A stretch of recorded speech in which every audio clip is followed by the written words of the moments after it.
Hey everyone, welcome to another episode of Win the Hour, Win the Day. I am your host, Chris Ward, and today we have Colin Scotland, and he refers to himself as a marketing communication. Well, he doesn't say guru. I'm going to call him that. All right, welcome to the show, Colin. Thank you for having me, Chris. It's a pleasure to be here. Okay, I love just to dive right in. Okay. So, first of all, marketing, such a broad umbrella. But what you're saying is look, you like to swim in the opposite direction. You like to look at more minute tactical things that it doesn't require a big marketing budget or a huge strategy, but there's stuff that we can do every day, all day that really is under the umbrella of marketing. Is that correct? Absolutely, yeah, because it's all about the relationships that we create, Chris, and often people confuse marketing with the tactics. The tactics alone don't drive relationship, people drive relationships. There's a big difference there, right? I think for so many of us, I'm a marketing strategist by trade as well. And what it sounds like, it always sounds like big budgets pushing a message out. But really marketing is anything you do to communicate your brand, your expertise, your whatever. And there's so many pockets and elements to marketing. So with you, I know we were chatting a little bit. One of your passion, and I can't wait to dive into this because I'm all about this myself, is customized outreach. And you talked about doing videos, correct? Yeah, so you've always got to be looking for ways that you can zig when everybody else is zagging, right? Ways that you can swim against the stream. And so doing things a little bit differently is what drives that. Video is such a powerful, still underutilized medium for that.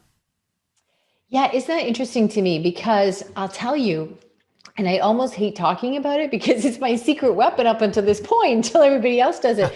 So there's all these really great platforms out there now, and I use BombBomb. We were so lucky we had the founder of BombBomb on the show as well.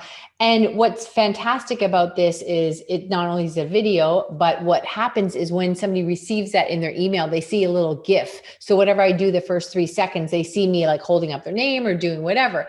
And I get a lot of compliments on that, like a lot. Even when somebody, let's say, introduces me an email introduction to somebody else, I don't send back a reply, even though they sent me one, written out. I send them back a video, say, "Hey, I'm really super excited to meet you." I'm a breathing person with a tone and a personality. And the response I get that is like instantaneous, like we're instantly best friends, and they just love it. And they say it was such a personal touch and all this other stuff. And honestly, it took me way less time than typing it out.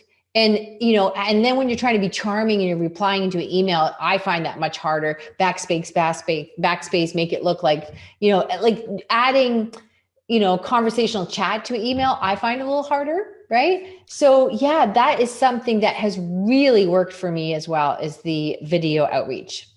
Me too. One of the most opened emails that I've ever sent is, "Hey Chris, I made you a video, dot dot dot." And that Yeah. just that in itself is so powerful. And you're right. It's actually, people think, "Oh, it's a bit scary, it's a bit daunting, it's difficult." It's easier than typing because you don't have to, like you say, introduce the conversational elements, write it, rewrite it. Wow, it's easier and infinitely more powerful because it feels very personal to the person that you're sending it to, because it is. It is. Yeah, it really is. And you know what, though? It's interesting to me where it begins and ends, because I have tested that with our email broadcast. So I thought, oh, it's easier just to do a video than to write out a thing every week. And I didn't find that worked as well, because I think what people could do is they can scroll the email really quickly and hop into some key points, where the video, they have to press play. But I guess, as I'm talking out loud, you don't need to participate. I'm now sorting all this out myself. As I talk out loud, it wasn't a personal video to them. So it was, it could be interpreted as, here's going to be a pitch, or I have to open the door and walk in and see what she wants to share, but it's not directed at me. So you're right. It's the customized outreach. That makes it so powerful. It does. But what you've got to, people have to appreciate is it's always a trade-off. There's always a balance between the individual, so me sending you a video, Chris, or me sending a video out to a list of 10,000 people. There's a balance. We're looking Right. for mass customization, you know, and Yeah. you're trying to find that balance between the absolute personalization to the individual and the personalization, or the essence of the personalization at scale, because it Mm. depends, doesn't it, on your niche, your industry, what is possible. If I've got clients with hundreds of thousands of people on their email lists, it wouldn't be possible to do an Right. individual video to every single one of those guys, you know. Right. Now, when you talk about that, one of your, passionate conversations is about overlooking the context that we already have. So reaching out and, as you say, watering those relationships. What does that look like for you? What should we be doing there? A spreadsheet? How often should we do it? How do we track that? I've lost track of how many conversations I've had with clients, and when I ask them, what are you sending out to people that have already paid you money, that are already doing business with you, they kind of look back at me with glazed eyes, you know. And so just having a mechanism, a process whereby you methodically reach out backwards to the people that are already in your world. You've already done all of the hard work to build relationship, to create connection, to actually transact with these people, and yet often we let them fall off a cliff. So practically reaching out to 5 or 10 people who you've lost contact with, who you've not spoken with. Engaging with these people can be so powerful, because the reality of growth of any business is that it doesn't come from new business. It comes from repeat business, from referral, from social shares, from recommendations, and that comes through relationship. This is why it's so key. The mistake most people make is they chase new business Yeah. growth. Massive brands aren't created by chasing new business. It's a part Mm. of it, of course it is, but it's not the be all and end all. The be all and end all is that relationship that you develop, grow, and then nurture with existing clients. I think for me personally, and it's so interesting, like, marketing again is such a broad aspect. And even as a marketer, it's like trying to operate on yourself. So, what I would say is, I know for me with my private coaching clients, and we have different levels. So we've got one-on-one, and then we've got one to group, but the groups we have, they're still kind of private, because the biggest we have in those groups are 3 people. So I don't send them videos because I see them 3 times a month, right? However, we are now about to start what we call winner circle. So we're going to really get into some group work where, we could have whatever, 50 people in this group, as a long-term goal. We're going to be doing hot seats, Q&As, all this stuff, delivering a lot of value to these people on a weekly basis. And it's going to be live. So it's not, it's not an info product, it's group work, really powerful group work. So I think what happens is I've always dropped the ball on, we talk about your existing clients. Well, many of, myself, service-based entrepreneurs, and ones, that are you guys out there listening to this, often have just whatever, 10 or 15 clients they deal with all the time. But I think now that we talk about this out loud, this is like business therapy. You people just do what you do. Me, I'm talking to Colin. I think when I start the group and the group starts to get powerful, then that's where I could lean into what does work for me and send somebody a video saying, hey, thank you so much. I really enjoy your participation in the group. This is what I think you bring to it. I'm really glad to see you learning how to do this. Boom, boom, boom. So sustaining and nurturing those relationships, that maybe even are at scale, is something that I think I might have overlooked until I spoke to you today. It's overlooked by most people, and you can do Yeah. some very practical and simple things. I've just come off the back of one of my mastermind groups before we chatted today, and I made myself a few notes in the call. Some of the stuff that some of those people, this small group of 6 entrepreneurs, some of the stuff that those guys contributed in that session really bowled me over. So I made notes, and then later today or tomorrow, I'm going to record those guys a short video message to say, hey, Aaliyah, that contribution you made today was just outstanding, and I would love for you to consider how this could work for you in that area, and just to layer on that value that's bringing back. That's a very small but really achievable step that anybody could take. It's an approach rather than a step, I guess, isn't it? Yeah. And what I do is, like, it's just, I guess we're all so busy and we're going so fast and all this stuff. Although anyone that listens to me knows I'm all against that. I'm all about stopping you from working so hard. That's the foundation of everything with Win the Hour, Win the Day. But what happens is you jump into your email, and the goal is always like a, video game, just to squash, squash, squash, get through all your emails. And I know, like, just earlier today, I was introducing two people that one was on my show and I had been on the other person's podcast. And I thought, oh, they would be a good match. She would like this person. I'm going to send a referral. Hey, you might want her on your show.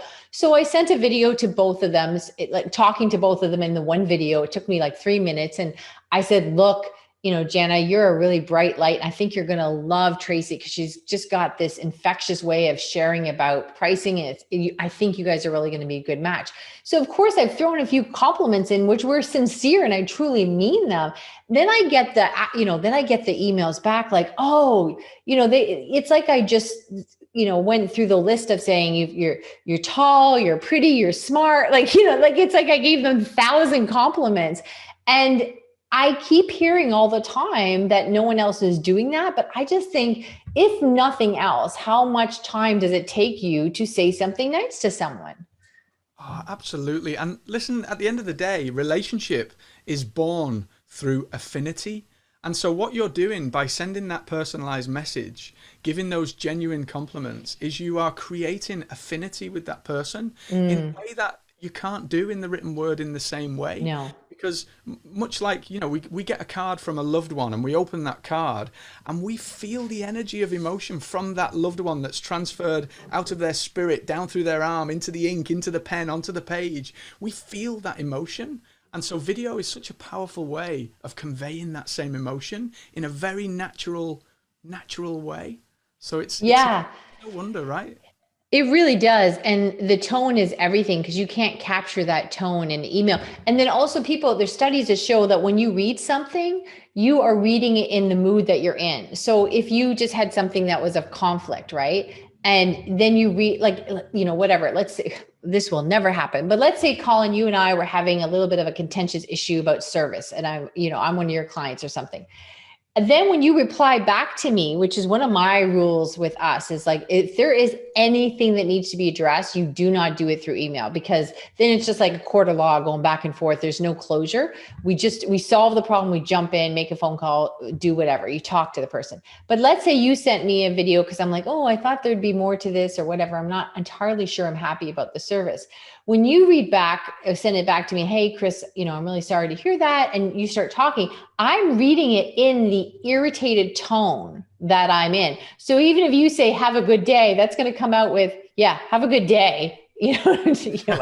So the studies have shown you're reading the email based on your emotional, pivot or starting point from where you're at. So that you lose a lot of control when you're writing back and forth and misinterpretation. And I know I often skim emails and think, oh, like later I'm like, oh, they didn't mean it that way because I was reading so fast, right? But the other thing too, I noticed, I was talking to this gentleman on Facebook, and he had just been wonderful, always making comments on my posts and stuff. And then we decided to connect. He was going to be on the show. Well, we've been going back and forth for like 6 months. Then he shows up on the show and he has a phenomenally thick Australian accent. And I'm like, hold on now. I thought I knew you. We've had conversations for 6 months. And in my head, I had a completely different person. Like, it really changed who he was by hearing his voice, right? So it can't really be a relationship if I all of a sudden go, whoa, I have to redo everything that I've said to you in the last 6 months and now put it in with a really thick Aussie accent, right? How interesting that we interpret the world around us based on what we see and hear in our heads, in our minds, right? Yeah, fabulous. So tell us, what else do you think we're dropping the ball on as far as this goes?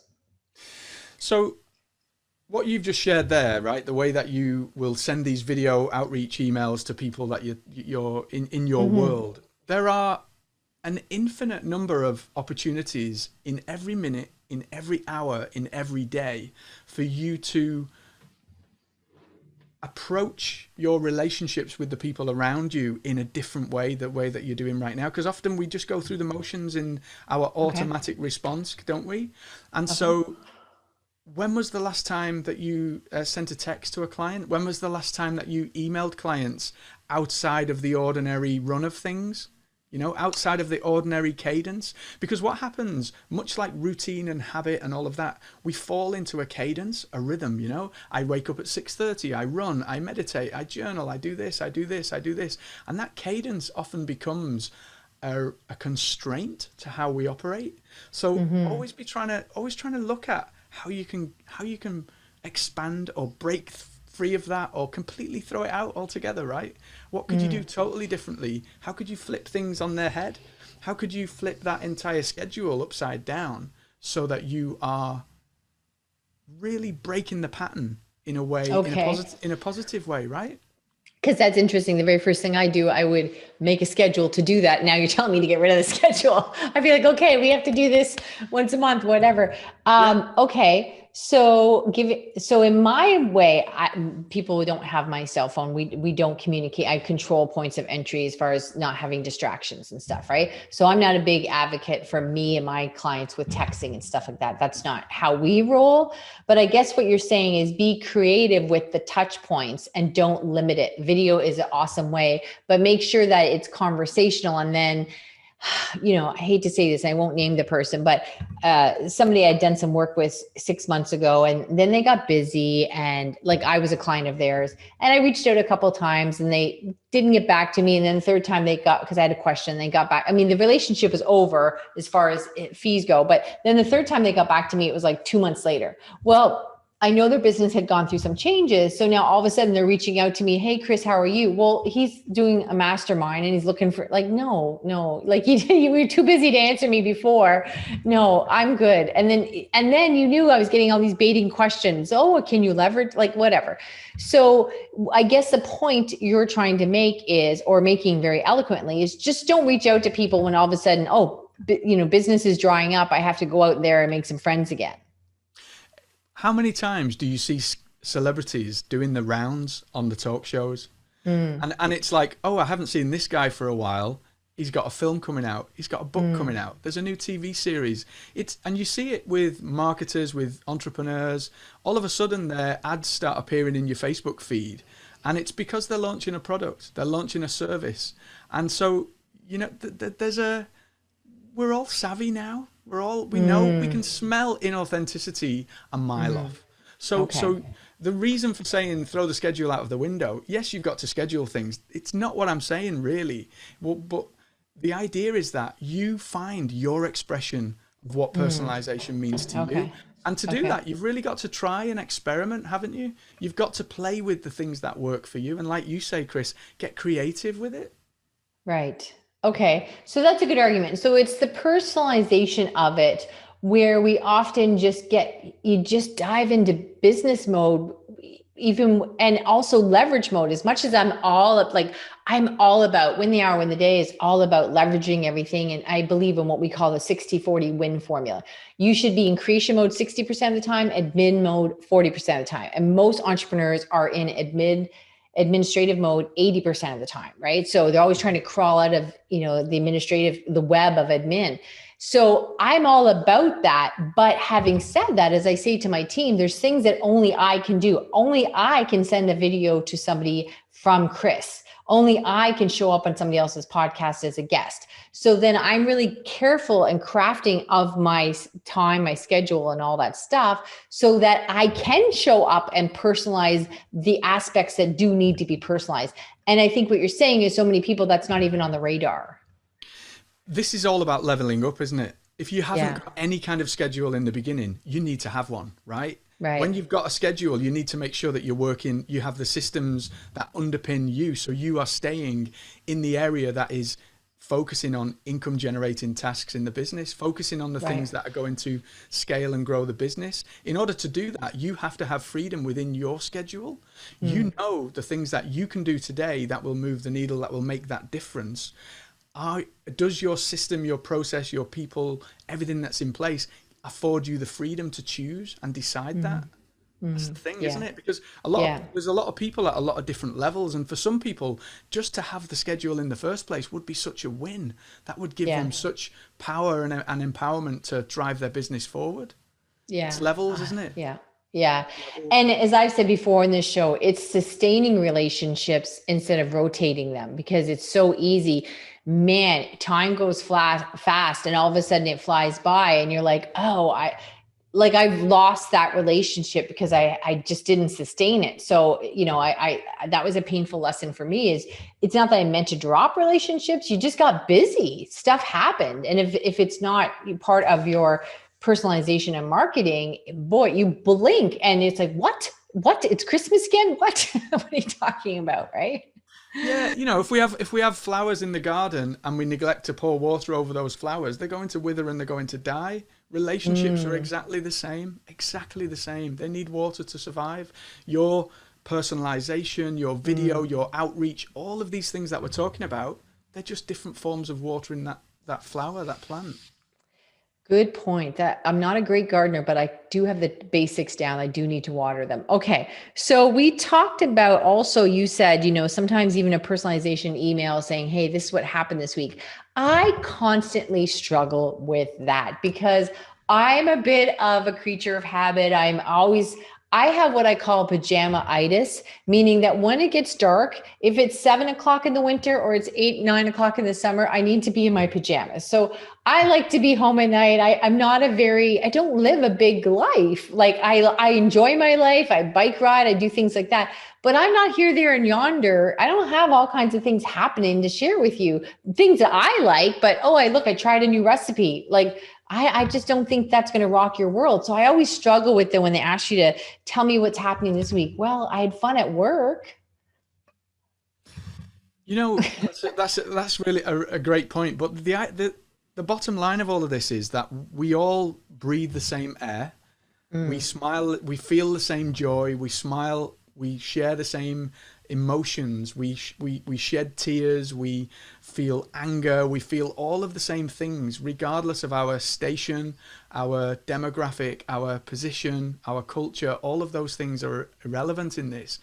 It's universal. And so if we think that walk we did to buy the paper is meaningless to share, that's an issue for us, isn't it, with our sense of worth, because there is great energy, there is great power in the very smallest of things. The very smallest of things. That's like the ant thinking themselves insignificant compared to the elephant. They each have their unique place, and you showing up and sharing that thing that is important to you, that's what creates that connection. People connect with that. Showing up in your way, the way that you described describing that person that you introduced was beautiful. That was you being you in the world and communicating in your way, in Chris's way. And that's what I'm kind of advocating here, is that Right. you don't communicate in Chris's way or Colin's way. You find your way. What is Right. that? Okay. And you find that by playing and experimenting, even if it's something that feels very mundane to you. Yeah. Right. Okay. Yeah, I know my team's always push me in that. Kazel, if you're listening, I remember last spring and she's like, Chris, you got to get more personal stuff on social media. I'm like, Kazel, I don't go anywhere. I don't do anything. So I did. I was like, okay, I go on a bike ride every day. So when it's seasonal, and I shared that, and all of a sudden there was all kinds of conversation about me on a bike ride, which surprised me. And I do find it interesting in other people. And I guess that's it. When you look on you self-examine your own life, you think, well, this isn't exciting. I do it every day. But then there were other people go, oh my gosh, I didn't know you biked and all this other stuff, which then just empowered Kazel to be more persistent with me. So it worked against me, but anyhow. So Because look, we build relationships with people. We build relationships with people, right. and that has to be real. One of my clients, I'll share this story really quick. He is very consistent in his social media efforts. He does lives, he does free sessions inside of his group. He's rock solid, right? He's better than me. He's better than a lot of people that I come up against. He shared a post about a new refuse bin that he got in his house, a bin that Okay.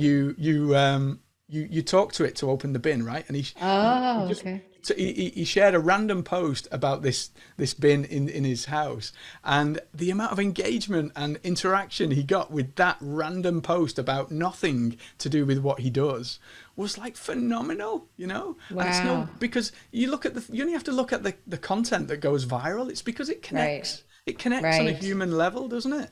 Right. You're right. You're right. Yeah, yeah, yeah. Okay, that makes sense. I know for us, when you say that, where I live, they are insanely militant about recycling. Like, so what happens is once a month, people, you put your recycling out.